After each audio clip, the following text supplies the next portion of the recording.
केशव नगर राज्य के चंदन नगर नाम के छोटे से गांव में अर्जुन नाम का एक किसान रहता था। वो रोज की तरह अपने खेत में काम कर रहा था। तभी उसका मित्र बलराम वहां पहुंचा। अर्जुन! ओ अर्जुन! अरे अर्जुन, अरे भाई तुम यहाँ खेत में काम कर रहे हो और उधर तुम्हारी पत्नी की प्रसव पीड़ा शुरू हो गई है। ये तो अच्छा हुआ कि मेरी पत्नी किसी काम से तुम्हारे घर गई थी। उसने भाभी को दर्द में तड़पते देखा और तुरंत दाई को बुलाकर लेकर गई। अरे चलो भाई, तुम्हारा घर पे रहना जरूरी है, चलो भाग कर चलो। अरे देखना बलराम, मेरा पुत्र ही होगा, पुत्र। अरे अर्जुन, पुत्र हो या पुत्री क्या फर्क पड़ता है, तुम चलो बस।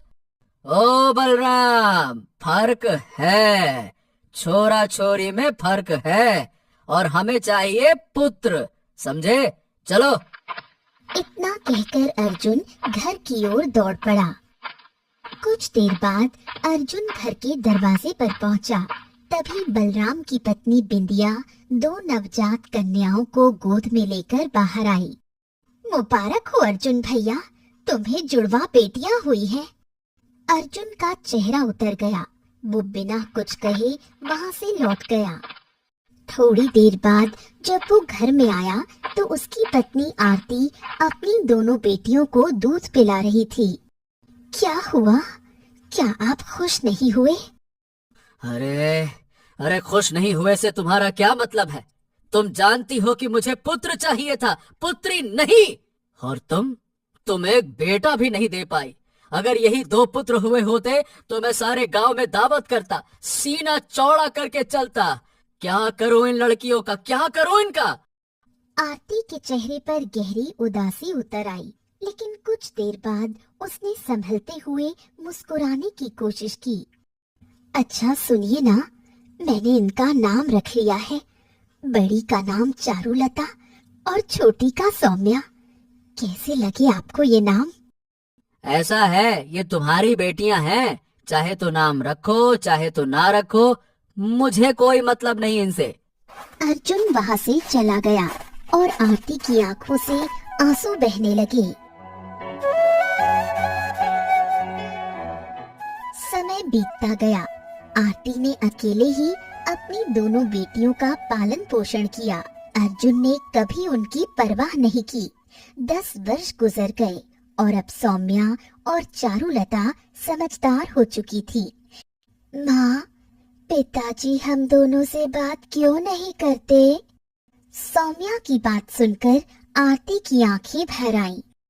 ऐसा मत कहो बिटिया, तुम्हारे पिताजी बहुत व्यस्त रहते हैं, उन्हें समय नहीं मिलता। पर माँ, गांव के और किसान भी तो व्यस्त रहते हैं, फिर भी वो अपनी बेटियों से प्यार करते हैं। हमारे पिता तो हमारी ओर देखते तक नहीं। आरती की आंखों में आंसू छलक पड़े। मैं तो तुमसे बहुत प्रेम करती हूँ, तुम अपने पिता की बातों पर ध्यान मत देना। अच्छा, तुम दोनों यही रहो, मैं नदी से पानी भर कर लाती हूँ। आरती मटका उठाकर नदी की ओर चली गई और दोनों बेटियां आंगन में खेलने लगी। कुछ ही देर में बलराम घबराया हुआ आया। उसकी आंखों से आंसू बह रहे थे। बलराम चाचा, क्या हुआ? आप रो क्यों रहे हैं?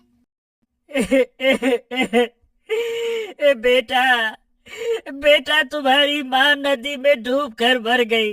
जल्दी चलो बेटा, जल्दी चलो। सौम्या और चारुलता चीख पड़ी। दोनों रोती हुई बलराम के साथ नदी की ओर दौड़ी। नदी किनारे आरती की लाश पड़ी थी। गांव के लोग वहां इकट्ठा थे। थोड़ी देर में अर्जुन भी वहां पहुंचा। आरती, आरती, आरती, आरती, तुम हमें छोड़कर क्यों चली गई, क्यों चली गई? अब मेरा क्या होगा? तुम्हारे बिना मैं अपनी दोनों बेटियों की परवरिश कैसे करूंगा, कैसे करूंगा? बलराम की आंखों से भी आंसू बह रहे थे। जब मैं नदी के किनारे पहुंचा तो तुम्हारी पत्नी डूब रही थी। मित्र, मैंने उसे बचाने की बहुत कोशिश की, पर तब तक बहुत देर हो चुकी थी। मुझे याद है, जब वो नदी पर आई थी, तब उसने अपने शरीर पर सोने के आभूषण पहने थे, लेकिन लेकिन जब मैंने उनकी लाश बाहर निकाली, तो वो आभूषण गायब थे। अब पता नहीं भाभी के आभूषण कौन ले गया, क्या हो गया, समझ नहीं आता। क्या? मैं मैं उसे हमेशा समझाता था कि नदी जाते वक्त आभूषण उतार दिया करो। आजकल डाकुओं का आतंक बढ़ गया है, लेकिन क्या करूं? हाँ अर्जुन, लगता है कि भाभी किसी डाकू की लूट का शिकार बन गई है। किसी ने उनके आभूषण छीने और उन्हें नदी में धक्का दे दिया। बेचारी भाभी, उन्हें तैरना भी नहीं आता था और बेचारी चली गई। कुछ देर बाद आरती का अंतिम संस्कार कर दिया गया। गांव का वातावरण शोक में डूब गया। सौम्या और चारुलता घर के कोने में बैठकर फूट फूट कर रोने लगी। कुछ दिन ऐसे ही बीत गए। सौम्या और चारुलता ने धीरे धीरे घर का कामकाज संभालना सीख लिया था। वो अब घर के छोटे मोटे काम अपने आप कर लेती थी और जवान हो रही थी। एक दिन वो घर के काम में लगी हुई थी कि अर्जुन एक दूसरी स्त्री को, जो शादी का जोड़ा पहने थी, घर पर लाकर खड़ा कर दिया। दोनों लड़कियां चौंक उठी। पिताजी, ये कौन है? ये आज से तुम्हारी दूसरी माँ है। मैंने इससे विवाह कर लिया है। ये सुनकर सौम्या की आंखों में आंसू आ गए।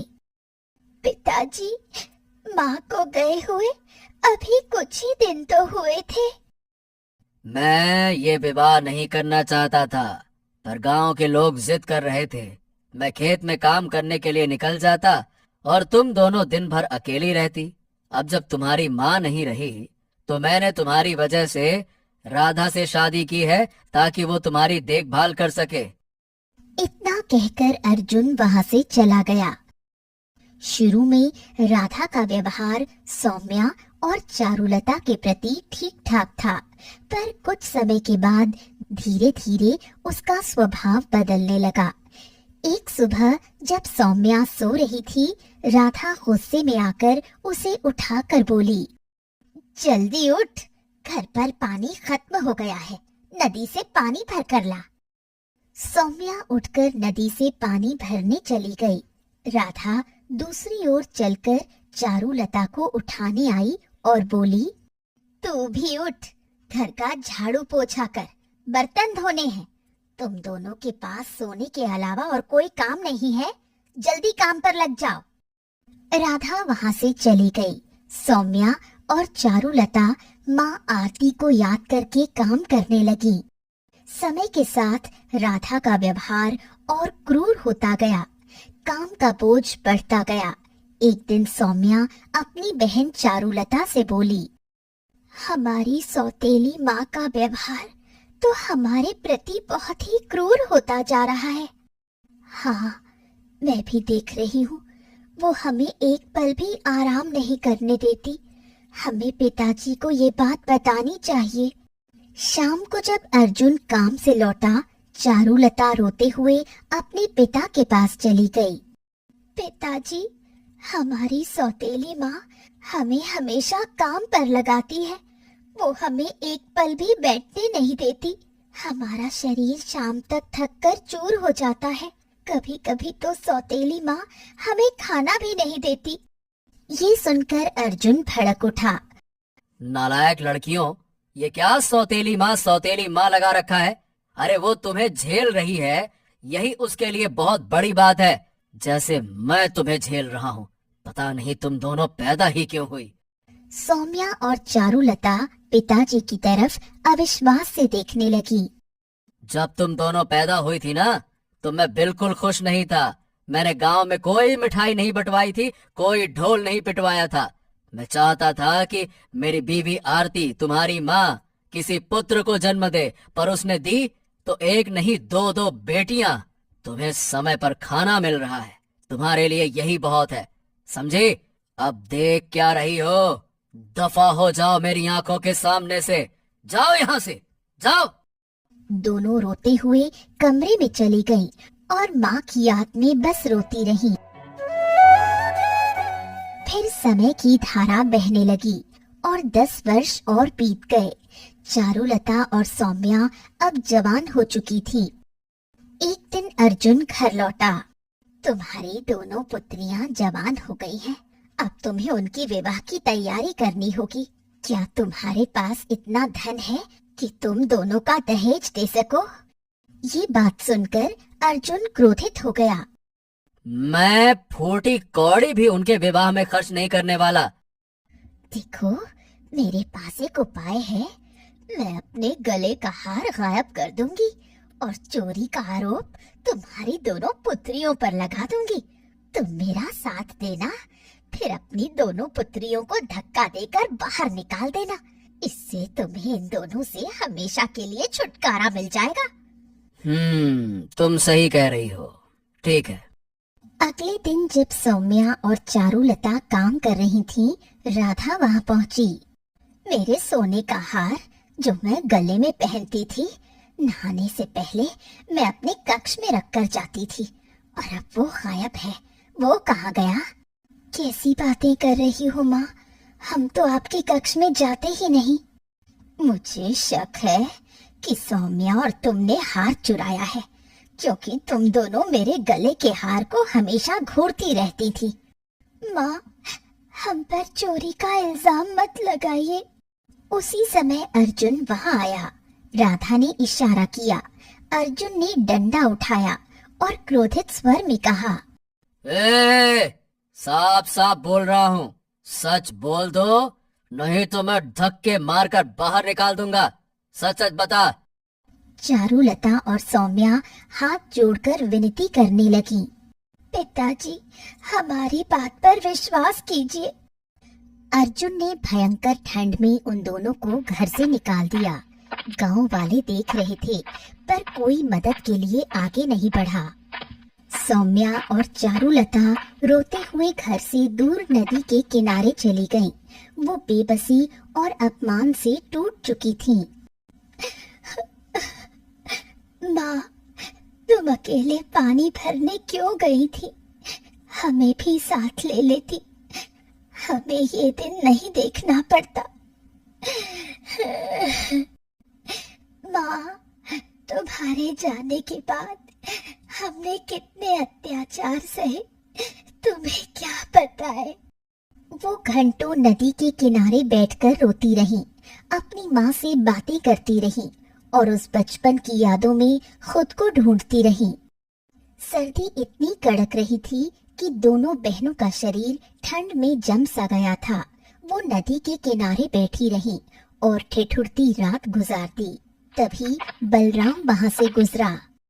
अरे सौम्या और चारुलता, तुम दोनों यहाँ सर्दी में? अरे तुम दोनों बीमार पड़ जाओगी, यहाँ क्या कर रही हो?